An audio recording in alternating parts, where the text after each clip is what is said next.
In 1957, on a single Saturday afternoon, over 40,000 people came here.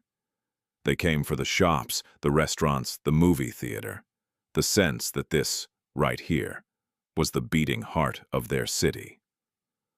The last store closed in 2015. By 2018, the building was condemned. At its peak, this mall was worth over $500 million. Today, it is worth nothing, and the people who built their lives around it are still trying to figure out what happened. The year is 1957, Detroit, Michigan. The most powerful city in the most powerful country on earth. Detroit makes the cars that the whole world drives. Its factories run 24 hours a day. Its workers earn wages that put houses, vacations, and college educations within reach for the first time in American history. And in the eastern suburbs of this city, in Harper Woods, a developer named the Allied Stores Corporation breaks ground on something that, in 1957, feels like the future itself. Eastland Center, a regional shopping mall, fully enclosed, climate-controlled, anchor stores on both ends, hundreds of smaller shops in between, restaurants, a movie theater, a food court, parking for thousands of cars. For the families of Detroit's East Side, Eastland wasn't just a place to shop. It was Saturday. It was back to school. It was where you bought your prom dress and your first suit and the shoes your mother made you save up for.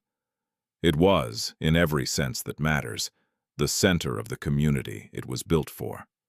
At its peak in the 1990s, Eastland Center had over 130 stores, foot traffic in the millions every year, a valuation, depending on the estimate, somewhere between $400 and $500 million.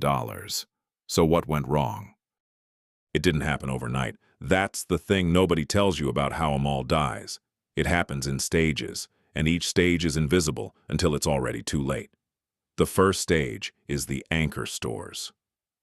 Anchor stores, the big department stores at each end of the mall, are not just stores. They are the reason people come. They generate the foot traffic that feeds every smaller shop in between. When an anchor leaves, it doesn't just take its own customers. It takes everyone else's, too. Hudson's, Detroit's own beloved department store, was acquired and rebranded through the 1980s and 90s. The connection to the community that made it irreplaceable slowly eroded. Then Sears began its own decades-long collapse, a story of debt, bad decisions, and a business model that couldn't survive the internet. JCPenney followed. Then Macy's scaled back. One by one, the anchors pulled out. And every time one left, the mall lost another reason for people to come. But the anchor stores were only part of the story, because at the same time, the world around Eastland was changing in ways the mall could not control and could not escape. Detroit's population peaked in 1950 at nearly 2 million people. By 2010, it had fallen below 700,000. That's not a decline, that's a collapse. The factories slowed, then closed. The workers left for other cities or other states. The middle class that had built the suburbs around Eastland, the families who made Saturday at the mall a ritual, followed the jobs out. What remained was a population under severe economic stress, unemployment, poverty, crime, and retail, which runs on discretionary spending, on money left over after the bills are paid, simply cannot survive in that environment. Not at $500 million scale. The small stores that stayed weren't there because the mall was thriving. They were there because they had nowhere else to go, or because they believed, right up until the last day, that things would turn around. And then, if the anchor stores leaving and the neighborhood declining wasn't enough, came something that didn't just hurt Eastland, it hurt every mall in America simultaneously. Between 2010 and 2015, American shopping mall foot traffic dropped by more than 50%.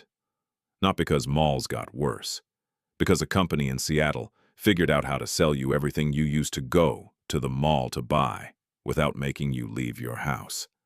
Amazon didn't kill Eastland Center, but Amazon was the tide going out. And Eastland, already weakened, already half empty, already barely surviving, was standing on the shore when it happened. The last anchor store closed in 2014. The mall officially closed in 2015. 60 years of Saturdays. Gone. But here's the part of the story that the economics don't capture. The part that lives in the people.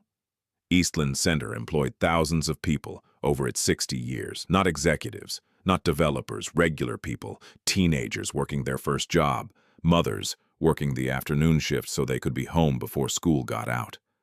Men in their 50s who had worked the same anchor store floor for 20 years and knew every regular customer by name.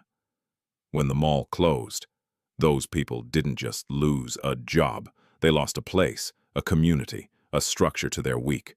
For many of them, particularly those in their 50s and 60s, the kind of retail job that Eastland provided simply doesn't exist in the same form anymore. And then there are the shoppers, the woman who bought her wedding dress here in 1974, the family that made the food court their Friday night tradition for 15 years, the teenager who got her first job application here, at the Orange Julius, the Foot Locker, the record store. These aren't abstract economic casualties. They are real people who watched something they loved, something that was genuinely part of who they are, get taken away by forces so large and impersonal that there was no one to be angry at. Eastland Center was demolished, partially, beginning in 2022. Not quickly, not cleanly. In the way that abandoned buildings get demolished when there is no money and no urgency, and no one who particularly wants to pay for it.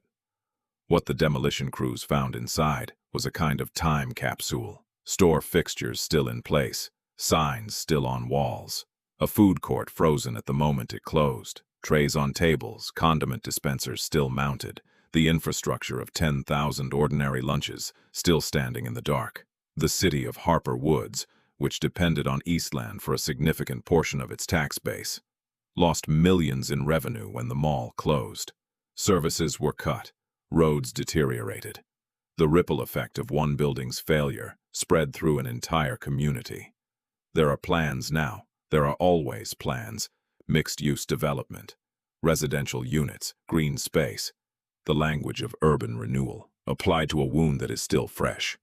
Whether those plans become reality depends on investment, on timing, on whether anyone believes enough in the east side of Detroit. Here is what Eastland Center actually was.